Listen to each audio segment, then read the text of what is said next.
Good afternoon. This is All India Radio. I am Lalema Aneja Dang, and with me is Anuja Kumar.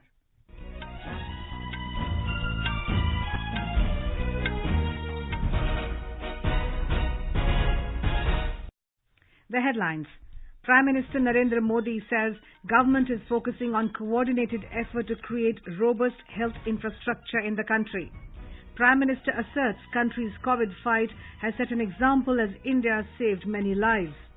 Prime Minister addresses the 66th annual convocation of IIT Kharagpur, says now the IITs have to be taken to the next level as aspiration of 21st century India has changed. President Ramnath Kovind to attend third convocation ceremony of the Central University of Gujarat this evening. In Gujarat, the ruling BJP is leading in the elections held for 6 municipal corporations. Interim budget for the year 2021-22 presented in Tamil Nadu State Assembly. In Maharashtra, curfew has been imposed in Amravati in Vidarbha region in the wake of spike in COVID cases.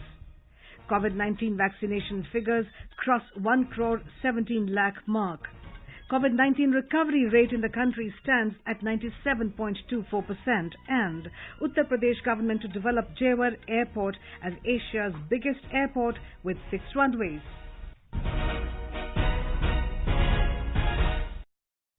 As the nation fights the COVID-19 pandemic, we begin with a message of precaution to stay safe and protected by following these 3 simple steps. Wear a face mask, maintain 2 gaz ki duri for social distancing, and focus on hand and face hygiene. And now the news in detail.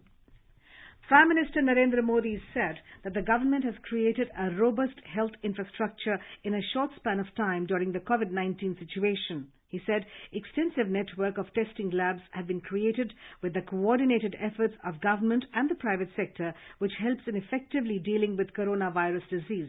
He was speaking today at a webinar on working towards a vibrant health sector. कुछ महीनों के भीतर ही जिस तरह देश ने करीब 2,500 labs का नेटवर्क खड़ा किया, कुछ दर्जन टेस्ट से हम आज करीब 21 करोड़ टेस्ट के पड़ाव तक पहुंच पाए। ये सब सरकार और प्राइवेट सेक्टर के साथ मिलकर काम करने से ही संभव हुआ है। Appreciating India's efforts during the COVID-19 pandemic, Mr. Modi said the world has noted the strength which country's health sector has shown during the coronavirus pandemic. He said reputation and confidence in India's healthcare system has reached a new level in the world. The Prime Minister said unprecedented capital outlay has been allocated in the union budget for the health sector, and this shows the commitment of the government to provide better health care to every countryman.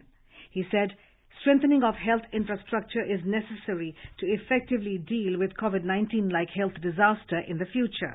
Corona ने हमें ये सबक दिया है कि हमें सिर्फ आज ही महामारी से नहीं लड़ना है, बल्कि भविष्य में आने वाली ऐसी किसी भी स्थिति के लिए भी देश को तैयार करना है। इसलिए हेल्थ सेक्टर से जुड़े हर क्षेत्र को मजबूत करना भी उतना ही आवश्यक है। मेडिकल इक्विपमेंट से लेकर मेडिसिन्स तक, वेंटिलेटर से लेकर वैक्सीन्स तक, साइंटिफिक रिसर्च से लेकर के सर्वेलेंस इंफ्रास्ट्रक्चर तक, डॉक्टर से लेकर के एपिडेमियोलॉजिस्ट तक, हमें सभी पर ध्यान देना है। He said the government sees health issues in a holistic way, and integrated approach has been taken through increased investment in the health sector to provide healthcare facilities in the far-flung areas of the country. He added that 70,000 crore rupees will be spent on the healthcare sector, which will improve health facilities and create more employment. Talking about the PM Atmanirbhar Swasthya Bharat Yojana, Mr. Modi said it will create robust health ecosystem in the country by focusing on research, testing and treatment. The Prime Minister said India is working together on 4 fronts to keep people healthy. Bharat को स्वस्थ रखने के लिए हम 4 मोर्चों पर एक साथ काम कर रहे हैं। पहला मोर्चा है प्रिवेंशन ऑफ इलनेस और प्रमोशन ऑफ वेलनेस। दूसरा मोर्चा गरीब से गरीब को सस्ता और प्रभावी इलाज देने का है। आयुष्मान भारत योजना और प्रधानमंत्री जन औषधि केंद्र जैसी योजनाएं यही काम कर रही हैं। तीसरा मोर्चा है हेल्थ इंफ्रास्ट्रक्चर और हेल्थ केयर प्रोफेशनल्स की क्वांटिटी और क्वालिटी में बढ़ोतरी करना। चौथा मोर्चा है समस्याओं से पार पाने के लिए मिशन मोड पर, फोकस तौर पर और समय सीमा में हमें काम करना। मिशन इंद्रधनुष का विस्तार देश के आदिवासी और दूर-दराज के इलाकों तक किया गया है। Mr. Modi asserted that India has set a target to eliminate TB from the country by the year 2025. TB भी एक प्रकार से इन्फेक्टेड पर्सन के ड्रॉपलेट से ही फैलती है। टीबी की रोकथाम में भी मास्क पहनना, अर्ली डायग्नोसिस और ट्रीटमेंट, ये सारी बातें अहम है। ऐसे में कोरोना काल में जो हमें अनुभव मिला है, जो एक प्रकार से हिंदुस्तान के कॉमन मैन तक पहुंच चुका है, अब उसी हमारी प्रैक्टिसेस को हम टीबी के क्षेत्र में भी उसी मोड में काम करेंगे तो टीबी से जो हमें लड़ाई लड़नी है बहुत आसानी से हम जीत सकते हैं। Prime Minister Narendra Modi has said that the requirements and the aspiration of 21st century India have changed, and now the IITs have to be taken into next level as Institute of Indigenous Technology. Addressing the 66th annual convocation of IIT Kharagpur through video conferencing today, the Prime Minister said students who have got degrees today will not only have to start a new life, but also act as the startup to change the lives of thousands of people of this country. इस संस्थान से देश को 21वीं सदी के आत्मनिर्भर भारत में बन रहे नए इकोसिस्टम के लिए नई लीडरशिप की भी उम्मीद है। नया इकोसिस्टम हमारे स्टार्टअप्स की दुनिया में, नया इकोसिस्टम हमारे इनोवेशन रिसर्च की दुनिया में, नया इकोसिस्टम हमारे कॉरपोरेट वर्ल्ड में और नया इकोसिस्टम देश की प्रशासनिक व्यवस्था में।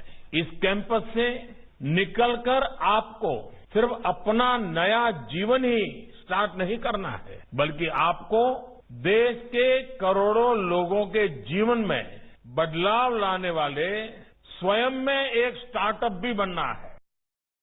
The medals and awards given to the pass-outs are the charter of demands of the people of this country, which they have to fulfill. He said that today is a significant day for building new India, as the students who passed out from the prestigious institute are the representatives of the aspiration of 130 crore Indians. Mr. Modi said that engineers have the ability to take things from pattern to patent. He said that self-awareness, self-confidence and selflessness will be the key to success in life. There is no shortcut in the way of science, technology and innovation. Even if someone does not succeed, they will learn something new, as failure is the pillar of success. आज हमारे आसपास information का जो भंडार है, उसमें से problems और उनके पैटर्न, उसको आप बहुत बारीकी से देख पाते हैं। हर प्रॉब्लम के साथ पैटर्न जुड़े होते हैं। समस्याओं के पैटर्न्स की समझ हमें उनके लॉन्ग टर्म सॉल्यूशन की तरफ ले जाती है। ये समझ भविष्य में नई डिस्कवरीज, नए ब्रेक थ्रूज, उसका एक आधार बनती है। आप सोचिए, आप कितने जीवन में बदलाव ला सकते हैं, कितने जीवन बचा सकते हैं, देश के संसाधनों को बचा सकते हैं, अगर आप पैटर्न को समझे और उसे समझकर समाधान निकालें। Keeping in view the safety measures during the post-pandemic situation, this year the convocation is being organized in virtual mode. Union Minister of Education Ramesh Pokhriyal Nishank and Minister of State Sanjay Dhotre also addressed the convocation.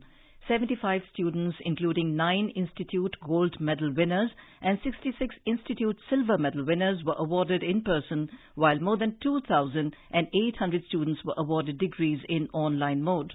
The Institute also conferred DSC IIT Kharagpur Life Fellow Award and Distinguished Alumnus Award to 27 achievers for their contribution to academics and research, social service and public welfare.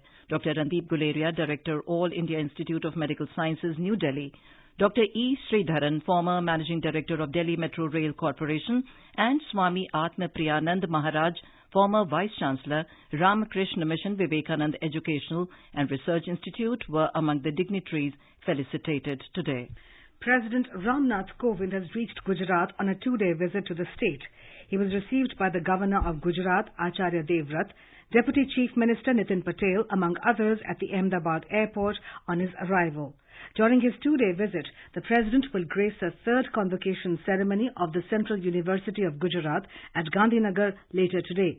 The Central University of Gujarat was established by the Parliament through the Central Universities Act 2009. Union Education Minister Ramesh Pokhriyal will also attend the convocation ceremony. President Kovind will also inaugurate the world's largest newly built Sardar Patel Cricket Stadium at Motera in Ahmedabad tomorrow. Union Home Minister Amit Shah will also remain present on the occasion. President Kovind is expected to watch the third cricket test match between India and England with the Union Home Minister Amit Shah soon after the inauguration ceremony. AIR Ahmedabad correspondent reports that the world's largest cricket stadium at Motera in Ahmedabad is all set to make history by hosting the first day-night pink ball test match between India and England from tomorrow.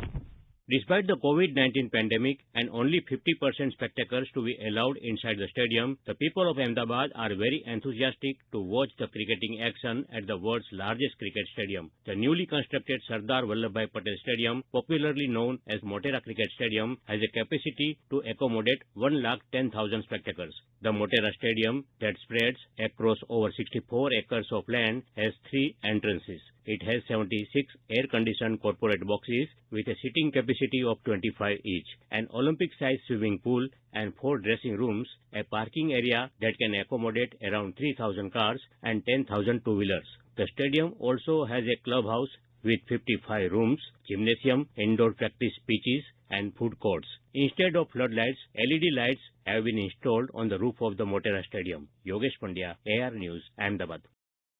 In Gujarat, counting of votes for 6 municipal corporations, including Ahmedabad, is underway. According to the latest figures, the ruling BJP has won 115 seats, while Congress got 17 seats of the total 575 seats of 6 municipal corporations. Bahujan Samaj Party has also opened an account with 3 seats, while Aam Aadmi Party has got 4 seats. Our correspondent reports BJP won 24 seats in Ahmedabad, 17 in Vadodara, 16 each in Rajkot and Jamnagar, 11 in Bhavnagar, while 4 in Surat Municipal Corporation. On the other hand, Opposition Congress has got 7 seats in Vadodara, while 1 each in Bhavnagar and Jamnagar. The polling was conducted on 21st of February for the 6 municipal corporations, including Surat, Ahmedabad, Vadodara, Jamnagar, Bhavnagar and Rajkot. Ahead of the coming assembly elections, the Tamil Nadu government presented interim budget for the year 2021-22 in the State Assembly on the opening day of the budget session today. Deputy Chief Minister and Finance Minister O. Paneerselvam presented the interim budget amid walkout by the members of the opposition DMK and its allies, the Congress and the Indian Union Muslim League. The opposition members later told reporters that they were dissatisfied with the functioning of the state government. The Business Advisory Committee will decide the duration of the budget session in its meeting this afternoon. In Mizoram, the budget session of the State Assembly has begun today with the customary address given by the Governor, Sridharan Pillai. In his address, the Governor said that his government continues to accord highest priority to achieving self-sufficiency in food production and agricultural activities. Our correspondent reports that the Governor has also highlighted achievements and vision of his government towards development of the state. In his address, Governor Sridharan Pillai said that his government has provisioned 125 crore rupees for implementation of the state flagship program, Socio-Economic Development Policy, SEDP. Sri Pillai said that COVID-19 pandemic has posed a serious challenge. His government worked well towards its mitigation, and as a result, Mizoram has the lowest number of cases detected and the lowest casualties in the country. Governor also said that the vaccination of all registered healthcare workers in the state has been completed, while the vaccination of the frontline workers will be completed by this March. In this session, Chief Minister Zoramthanga will present the budget on 1st March. The current session, which will have 15 sittings, will conclude on the 17th of March. Irene, AIR News, Aizawl. You are listening to the Midday News on All India Radio. A reminder of the headlines before we move on. Prime Minister Narendra Modi says government is focusing on coordinated effort to create a robust health infrastructure in the country. Prime Minister asserts country's COVID fight has set an example as India saved many lives. Prime Minister addresses the 66th annual convocation of IIT Kharagpur, says now the IITs have to be taken to next level as aspiration of 21st century India has changed. President Ramnath Kovind to attend third convocation ceremony of the Central University of Gujarat this evening. In Gujarat, the ruling BJP is leading in the elections held for 6 municipal corporations. Interim budget for the year 2021-22 presented in Tamil Nadu State Assembly. In Maharashtra, curfew has been imposed in Amravati in Vidarbha region in the wake of spike in COVID cases. COVID-19 vaccination figure crosses 1 crore 17 lakh mark. COVID-19 recovery rate in the country stands at 97.24% and Uttar Pradesh government to develop Jewar Airport as Asia's biggest airport with 6 runways. For quick news updates round the clock, follow us on our Twitter handle @AIR News Alerts. चलो मिलकर एक शुरुआत करें, चलो एक फैसला आज करें, मास्क नहीं तो टोकेंगे, कोरोना को रोकेंगे, चलो एक इरादा करते हैं, चलो कुछ वादा करते हैं, मास्क नहीं तो टोकेंगे, कोरोना को रोकेंगे. India continues reaching new milestones in terms of administering COVID vaccine doses to its healthcare and frontline workers. With over 6,28,000 doses given in the last 24 hours, the cumulative vaccination figure has crossed the 1 crore 17 lakh 45,000 mark. The COVID-19 recovery rate in the country today stands at 97.24%.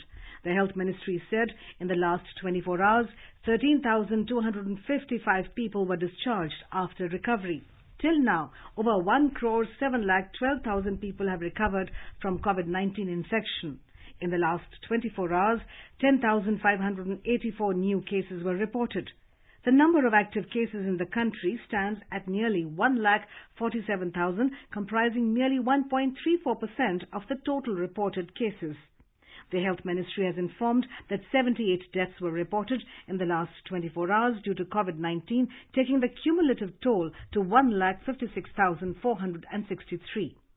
ICMR has informed that over 6,78,000 samples were tested for COVID-19 in the country yesterday. With this, the cumulative testing figure has crossed the mark of 21 crore 22 lakh. In Maharashtra, curfew has been imposed in the municipal limits of Amravati in Vidarbha region in the wake of spike in COVID cases. Meanwhile, a marginal drop in COVID-19 cases was witnessed in the state yesterday. According to the data released by the State Health Department, a total of 5,210 new cases of novel coronavirus were recorded in last 24 hours. Similarly, with a dip in cases, Mumbai reported 760 fresh cases. Our Mumbai correspondent has more details. A week-long curfew has been imposed in entire Amravati division from the midnight of 22nd February to contain the spread of the virus. Curfew has been imposed in villages bordering the Municipal Corporation of Amravati as well. According to the District Disaster Management Authority, shops providing essential commodities will remain open from 8 in the morning till 3 p.m. Weekly markets will remain shut. In government offices, not more than 15 employees will remain present. Schools and tuitions will also remain closed. Meanwhile, the state public health officials said that no death related to COVID was reported in the Mumbai metropolitan region yesterday. The Mumbai metropolitan region comprises areas of Mumbai Municipal Corporation, Thane, Bhiwandi, Navi Mumbai, Mira Bhayandar, Vasai Virar and Raigad. Kunal Shinde, AIR News, Mumbai. Madhya Pradesh is witnessing a steady rise in COVID cases in the last few days. The COVID positivity rate has increased to 2.2%. With neighbouring Maharashtra witnessing a surge in daily coronavirus cases, the state government yesterday directed for intensifying surveillance in districts bordering Maharashtra. More from our Bhopal correspondent. In the wake of a steady rise in COVID-19 cases, administration has become vigilant in strict adherence to all COVID-19 guidelines and health protocol. The district collectors have been asked to ensure temperature-based screening of people coming from Maharashtra. The Home Department has written to collectors of 12 districts which share the border with Maharashtra and a few other districts including Bhopal, Indore, Hoshangabad, Baitul, Sivni, Chhindwara, Balaghat, Badwani, Khandwa, Khargone, Burhanpur and Alirajpur to hold crisis management meeting immediately. Meanwhile, state reported 294 positive cases yesterday while 241 recovered from infection. Pooja P. Vardhan, AIR News, Bhopal. The News Services Division of All India Radio in its bilingual live phone-in program today will bring you a special discussion on COVID-19. Dr. O.P. Sundarani, Associate Professor Critical Care Medicine, Pandit Jawaharlal Nehru Memorial Medical College, Raipur, will participate in the discussion. Listeners can ask questions to the experts on toll-free telephone number 1800115767.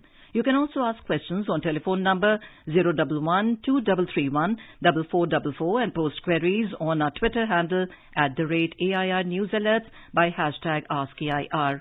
This can be heard tonight on FM Gold channel and additional frequencies from 9:30 p.m. onwards. Puducherry Lieutenant Governor Dr. Tamilisai Soundararajan has forwarded the resignation letter of Chief Minister V. Narayanasamy to the Union Home Ministry for consideration today. Here's more from our Puducherry correspondent. Puducherry Chief Minister V. Narayanasamy and his cabinet colleagues resigned after the government lost the confidence vote sought by him in the Legislative Assembly. Later, Chief Minister Narayanasamy tendered his resignation letter to the Lieutenant Governor Dr. Tamilisai Soundararajan yesterday. The Lieutenant Governor forwarded the letter to the Home Ministry, official sources said. The present total strength of the Assembly is 26, with the Congress 9 members, including Speaker, DMK 2 and Independent 1. Opposition NR Congress 7, AIADMK 4, nominated MLAs 3. Meanwhile, the DMK MLA Venkatesan, who resigned his MLA post, temporarily suspended from the party, citing anti-party activities. And the Parliamentary Secretary to the Chief Minister and Rajbhavan constituency MLA Mr. Lakshmi Narayanan also sacked from the Congress party. The opposition is in discussion with the alliance partners to decide whether to stake a claim to form a government in the Union Territory. The opposition has 14 MLAs in the 33-seater assembly. Chandramohan, AIR News, Puducherry. Yogi Adityanath-led Uttar Pradesh government plans to develop Jewar Airport as Asia's biggest airport with 6 runways. The state government has set aside 2,000 crore rupees for Jewar Airport in its budget for 2021-22 presented in the Assembly yesterday. The under-construction airport in Ayodhya will be named as Maryada Purushottam Sriram Airport. The state government has also increased the number of runways of the Jewar Airport to 6 from the 2 proposed earlier. The under-construction airport in Ayodhya will be named as Maryada Purushottam Sriram Airport. A provision of 101 crore rupees has been made for it in the budget. Ayodhya Airport will also be subsequently made an international airport. After the presentation of the budget, Chief Minister Yogi Adityanath told reporters that cities like Aligarh, Moradabad and Meerut will also be linked through air service soon. Sushil Chandra Tiwari, AIR News, Lucknow. A CBI team has reached the residence of TMC MP Abhishek Banerjee to question his wife Rujira in connection with a coal smuggling case this morning. The central agency had sent her a notice on Sunday. In her reply, Rujira had mentioned that she was unaware of the reason for being called for questioning or the subject matter of the investigation, but she was available at her residence today. The CBI officials had questioned Rujira Banerjee's sister, Menka Gambhir, for 3 hours in Kolkata yesterday. 6 people were killed when the gelatin sticks they were trying to dispose of exploded accidentally at a stone quarry site in Hirenaguli village in Chikkaballapur district of Karnataka today. The incident comes close on the heels of a similar blast at a quarry site in Shivamoga on January 22nd, which had left 6 dead. Prime Minister Narendra Modi has expressed condolences to the families of the deceased. Mr. Modi said he is pained by the loss of lives due to a mishap at Chikkaballapur in Karnataka and expressed condolences to the bereaved families. Mr. Modi prayed for the speedy recovery of the injured. More from our Bengaluru correspondent. Home Minister Basuraj Bommai, who visited the accident site, has ordered CID investigation into the incident. He said the owners, officials and police found responsible for the incident will be punished. He also said that Chief Minister has announced a compensation of 5 lakh rupees to the families of the workers who died in the blast today. A case has been registered in Pirasandra police station and 2 persons are said to be arrested in the case. The Congress State President D.K. Shivkumar has asked government to enforce safety measures in the stone quarries as this is the second incident in 1 month. Sudhindra, AIR News, Bengaluru. In Bihar, 6 people were killed in a road accident on Kosi Bridge on NH31 under Kursela police station in Katihar district of the state. The accident occurred when 2 private vehicles collided in the wee hours today. 3 people were injured in this accident. They are undergoing treatment at a local hospital. Prime Minister Narendra Modi has expressed condolences to the families of those who lost their lives in the accident. He also wished speedy recovery to the injured. Chief Minister Nitish Kumar has also expressed grief over the tragic accident. In a first-of-its-kind initiative, the central government will be organizing National Toy Fair 2021 from February 27 to March the 2nd, which will be held on a virtual platform. It aims to promote dialogue for the holistic development of the industry and present to the globe the richness and vastness of India's toy manufacturing capabilities. The website for the India Toy Fair 2021 will enable children, parents, teachers, exhibitors, etc. to register themselves to participate in the virtual fair and showcase various facets of the Indian toy ecosphere. Exhibitors from Mumbai who are participating in the toy fair have welcomed this initiative. One of the exhibitors, Prafulla Pangaonkar, co-founder of Lovely Toys, having a manufacturing unit in Mumbai, has also appreciated this initiative of the central government and also requested everyone to take part in this exhibition. Mr. Prafulla said, at the moment, the Indian toy industry is facing problems such as higher taxation, unavailability of proper raw material and cheap Chinese imports. He requested the central government to look into the issues. The Government of India has organized a National Toy Fair which will be held between 27 February and 2nd March. It is a good initiative by the Government of India to help the toy industry, and I request everybody to take part in that exhibition. At the moment, our industry is facing challenges and problems like higher taxation, unavailability of proper raw material and in Chinese imports. So I request government to look into these problems and resolve them ASAP. Global toy industry 7 lakh crore रुपए से भी अधिक की है. Team up for toys. The Government of India is organizing India's first ever, the India Toy Fair. Indian local toy manufacturers march forward for Atmanirbhar Bharat. It's time to get vocal for your remarkable local. From 27 February to 2nd March, must come forward to get registered online at www.theindiatoyfair.in. Now let us take a look at the weather forecast for today. National capital Delhi experienced moderate fog this morning. Mumbai is having sunny day and the temperature will be varying between 26 degrees Celsius to 32 degrees. In Chennai, the minimum temperature was 23 degrees Celsius, while upper limit will be 31 degrees. In Kolkata, minimum temperature was 19 degrees Celsius, while maximum would be 32 degrees. Srinagar may witness thunderstorm with rain. The temperature is hovering between 4 and 10 degrees Celsius. Jammu is having a partly cloudy sky. Leh is generally cloudy sky. Gilgit is having generally cloudy sky with light rain. The temperature may hover between 3 and 19 degrees Celsius, while Muzaffarabad would witness thunderstorm with rain. And now, before we end the bulletin, the headlines once again. Prime Minister Narendra Modi says government is focusing on coordinated effort to create robust health infrastructure in the country. Prime Minister asserts country's COVID fight has set an example as India saved many lives. Prime Minister addresses the 66th annual convocation of IIT Kharagpur, says now the IITs have to be taken to the next level as aspiration of 21st century India has changed. President Ramnath Kovind to attend third convocation ceremony of the Central University of Gujarat this evening. In Gujarat, the ruling BJP is leading in the elections held for 6 municipal corporations. Interim budget for the year 2021-22 presented in Tamil Nadu State Assembly. In Maharashtra, curfew has been imposed in Amaravati in Vidarbha region in the wake of spike in COVID cases. COVID-19 vaccination figure crosses 1 crore 17 lakh mark. COVID-19 recovery rate in the country stands at 97.24%. And Uttar Pradesh government to develop Jewar Airport as Asia's biggest airport with 6 runways. Well, for details of these stories and more, please log on to our website www.newsonair.com and News on AIR app. And with that, we end the Midday News.